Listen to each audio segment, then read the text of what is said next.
बिस्मिल्लाहिर्रहमानिर्रहीम इय्याक नअबुदु व इय्याक नस्तईन। अस्सलाम वालेकुम नाज़रीन, मैं जावेद इकबाल।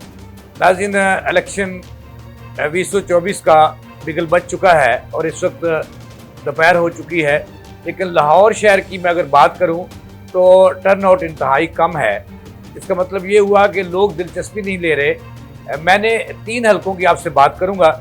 NA लाहौर का हल्का है NA 121, NA 120 और NA 122।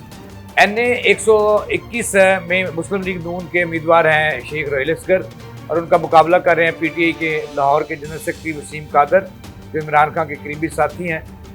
यहाँ पे जो है वो मरकज़ी मुस्लिम लीग के उम्मीदवार तल्ला सईद भी मौजूद हैं और करेन के उम्मीदवार भी मौजूद हैं। लेकिन सुबह जब पोलिंग स्टेशन पर हम गए तो शुरू हुई पोलिंग, सुबह 8 बजे शुरू होनी थी, लेकिन 8 बजे तक इस पूरे हलके के जो पोलिंग स्टेशन हैं वहाँ पे हू का आलम था और इक्का दुक्का लोग वोट कास्ट करने, अपना हक राय दही इस्तेमाल करने आ रहे थे। लेकिन अगर मैं बात करूँ पोलिंग स्टेशन के बाहर की, तो पोलिंग स्टेशन के बाहर 2-3 कैंपी पार्टियों के नज़र आते हैं। या PTI का कैंप नज़र आता है या नून लीग का, पीपल्स पार्टी का कहीं जाकर दूर दूर है। इस तरह जमात इस्लामी का कैंप भी नज़र आता है, लेकिन वहाँ पे हू का आलम है और कोई लोग दिलचस्पी नहीं ले रहे। दोपहर 2 बजे तक नाज़रीन इस हल्के में जो टर्न आउट था वो 4% से ज़्यादा नहीं था, 4% से ज़्यादा नहीं था। बाज़ इलाकों में 2%, बाद में 3, बाद में 4। लेकिन जैसे जैसे दोपहर के बाद का वक्त हुआ, चूँकि लाहौर में लोग छुट्टी के रोज़ जो है उस दोपहर 2 बजे ही उठते हैं, 2-3 बजे उठते हैं। अब उसके बाद जो है वो गहमा गहमी शुरू होगी। लेकिन इस पोलिंग स्टेशन में पूरे पुरअमन तरीके से इंतखाबात जो हैं वो हो रहे हैं, लोग हक राय दही इस्तेमाल कर रहे हैं। पोलिंग स्टेशन पर सख्त सिक्योरिटी के इंतजाम है।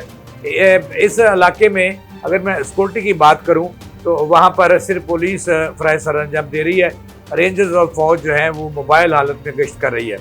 इसके आगे हम चलते हैं तो मैंने एक पोलिंग स्टेशन जो था NA 121 का गाज़ियाबाद का विज़िट किया। वहाँ लोगों को जो सबसे बड़ा प्रॉब्लम नज़र आ रहा था वो ये था कि बाज़ लोगों के पास शनाख्ती कार्ड नहीं थे, लेकिन वो फ़ोटो कापी पर अमला जो है वो जो है उनका वोट कास्ट करने की इजाज़त नहीं दे रहा था। इसके बाद हमने दौरा किया NA 120 का। ये भी बहुत अहम हल्का है, यहाँ पे सरदार याद सादक हैं। तो इस हल्के में बड़ी एक दिलचस्प सूरत हाल नज़र आई। ये नून लीग के उम्मीदवार हैं, कौमी असम्बली के स्पीकर रहे हैं। तो यहाँ पे बड़ी दिलचस्प सूरत हाल थी। यहाँ PTI का सख्त मुकाबला है इनके साथ। नून लीग और PTI 1-on-1 मुकाबला नजर आया। PTI जो पीपल्स पार्टी है उसके उम्मीदवार दूर दूर तक नज़र नहीं आ रहे। तो इस हल्के में NA 120 में एक बड़ी सूरत हाल थी कि नून लीग ने बयानी पेश करने की अपनी रवायत को कायम दायम रखा। नून लीग अपने पोलिंग एजेंट्स के साथ साथ पोलिंग स्टेशन के अंदर जो सरकारी अमला है उनको भी बयानी और पानी पहुँचा रही थी। जो हमने मौका पर गुफ्तगू की पोलिंग एजेंट से भी, सरकारी अमला से भी, और वहाँ पे जो सर्वे के लिए ऑब्जर्वर्स आए हुए थे उनसे भी बात की।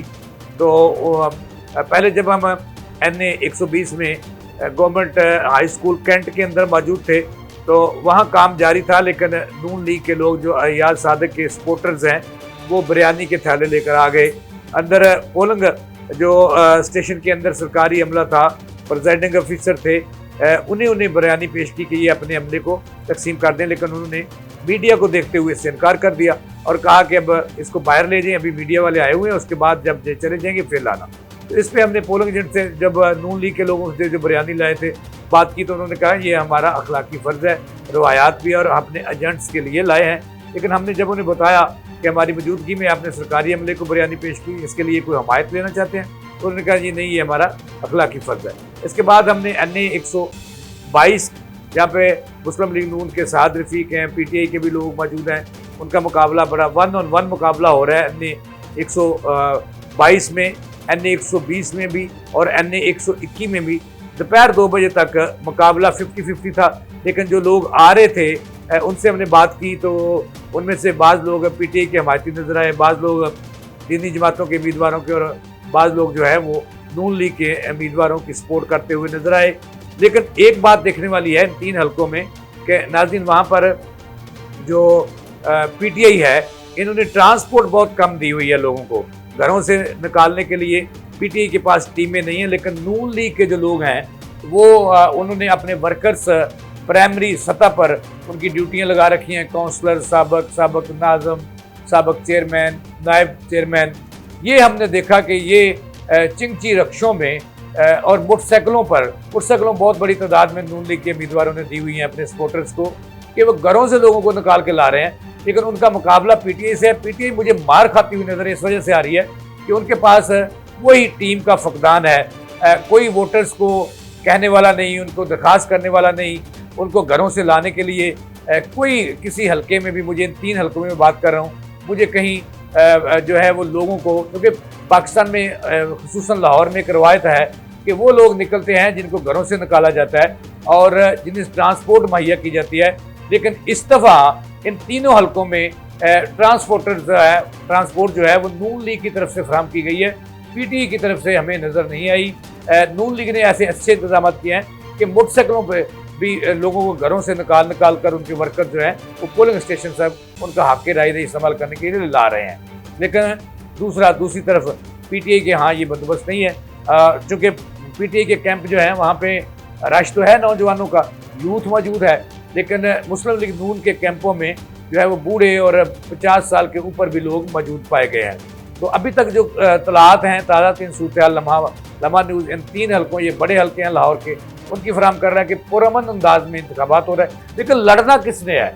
पीटीआई तो सहमी हुई है, डरी हुई है और वो ऐसा कोई कदम नहीं उठा रही। लोग खुद ही आ रहे हैं और खुद ही वोट कास्ट करके जा रहे हैं। दूसरी तरफ अगर मैं बात करूँ पीपल्स पार्टी की, तो पीपल्स पार्टी के कैंपों में फू का आलम है, सन्नाटा है। वहाँ सिर्फ जो उनका पोलिंग का पर्चियाँ देने वाला अमला है, एजेंट्स हैं, वो मौजूद हैं, दीगर कोई बंदोबस्त मौजूद नहीं, पानी तक का बंदोबस्त नहीं है।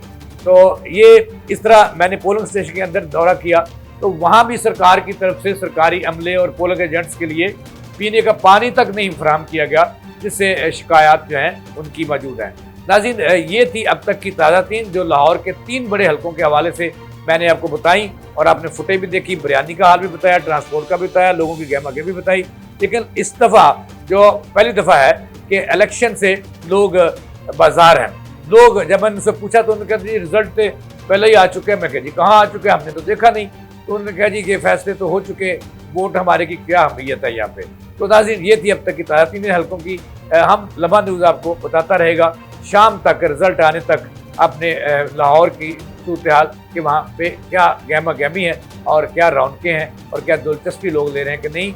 अभी तक मैंने आपको बताया कि इन 3 हलकों में जो टर्न आउट है वो बाद में 2%, बाद में 3%, 2 बजे तक, बाद में 4%, और जो शुमाली लाहौर के इलाके हैं वहाँ पे टर्न आउट जो है वो 5 से 6% देखा गया है। अदरवाइज़ वो भी इसलिए कि लोगों को लाया जा रहा है, नून लीग अपने वोटर्स को ला रही है अपने वर्कर्स की मदद से, लेकिन पीटीआई का साथ देने वाला हमें कोई नज़र नहीं आ रहा है। लोग खुद आ रहे हैं और तीनों हलकों में दोपहर 2 बजे तक 50-50 जो वोट कास्ट हुए, जिन लोगों से बात हुई, उससे नतीजा यही अखज़ किया जा सकता है कि मुकाबला 2 बजे तक बराबर जा रहा है। कोई एक आधा पोलिंग स्टेशन होगा जहाँ पे नून लीग आगे जा रही है, लेकिन बराबर अभी 2 बजे तक।